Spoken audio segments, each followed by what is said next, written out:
আল্লাহ আমার চেয়ে বড় পাপী এই দুনিয়াতে কেউ নাই, আকাশের নিচে জমিনের উপরে আমার চেয়ে বড় পাপী কেউ নাই। আমরা বলবো আল্লাহ তুমি প্রশ্ন করার আগে তোমার একটা কথা বলি, আমারে কিছু জিজ্ঞেস করো না, আমি সব করেছি। এমন কোন পাপ নাই যে পাপ আমারে দিয়ে হয় নাই। কিয়ামতের দিন আমরা বলবো আল্লাহ আমার আমল দিয়ে জান্নাত চাই না, আমি তোমার দয়া দিয়ে জান্নাত চাই।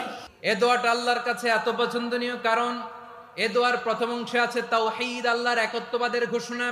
লা ইলাহা ইল্লা আনতা, ও আল্লাহ আপনি ছাড়া কোনো ইলাহ নাই, উপাস্য নাই। এই কথা বললে আল্লাহ বড় খুশি হয়ে যায়, সুবহানাল্লাহ পড়েন। এ দোয়ার দ্বিতীয় অংশে আছে তাসবিহ, মানে আল্লাহর প্রশংসা, প্রশংসা সূচক বাণী।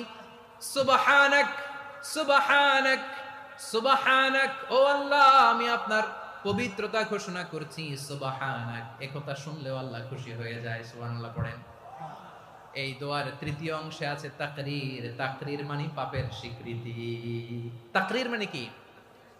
তাকরীর মানে পাপের স্বীকৃতি। এই দোয়ার তৃতীয় অংশে আছে ইন্নী কুনতু মিনাল যালিমিন, ও আল্লাহ আমি জালিমদের অন্তর্ভুক্ত। আল্লাহ আল্লাহ আমি জালেম, আল্লাহ আমি ভুল করেছি, অন্যায় করেছি, আল্লাহ আমি জালেমদের অন্তর্ভুক্ত। এই পাপের স্বীকৃতি, অ্যাকনোলেজমেন্ট আল্লাহ বড় পছন্দ করে।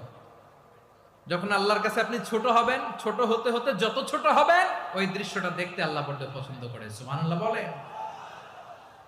তিন নম্বর অংশ ইন্নী কুনতু মিনাজ যালিমিন, আল্লাহ আমি জালেমদের অন্তর্ভুক্ত। সাইয়েদনা আদম আলাইহিস সালাম ভুল করে যখন নিষিদ্ধ গাছের ফুল খেয়ে ফেললেন, ফল খেয়ে ফেললেন, আল্লাহ বললেন আদম ক্ষমা পেতে চাইলে তুমি আর হাওয়া মিলে স্বীকৃতি দাও, পাপের স্বীকৃতি আর পড়ো রব্বানা যালামনা আনফুসানা ওয়া ইল্লাম তাগফির লানা ওয়া তারহামনা লানাকুনান্না মিনাল খাসিরিন।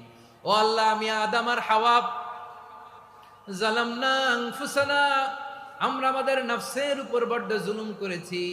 আল্লাহ ওয়া ইল্লাম তাগফির লানা ওয়া তারহামনা, আপনি যদি ক্ষমা না করেন, আপনি যদি দয়া পরবশ না হন, আপনি যদি রহম না করেন, আমরা তো ক্ষতিগ্রস্তদের মধ্যে শামিল হয়ে যাব।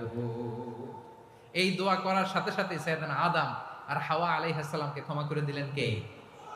তাহলে এই দোয়ার 3 নম্বর অংশ তাকরীর, এটা আল্লাহ বড্ড পছন্দ করে। আমার কলিজার টুকরা ভাইয়েরা, গুনাহ করে শিকার যেতে হবে, এটা আল্লাহ ভালোবাসেন।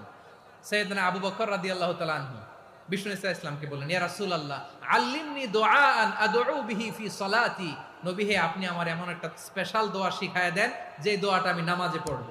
নবী বললেন তাহলে তুমি পড়ো আল্লাহুম্মা ইন্নী যালামতু নাফসি যুলমান কাসীরান ওয়া লা ইয়াগফিরুয যুনুবা ইল্লা আনতা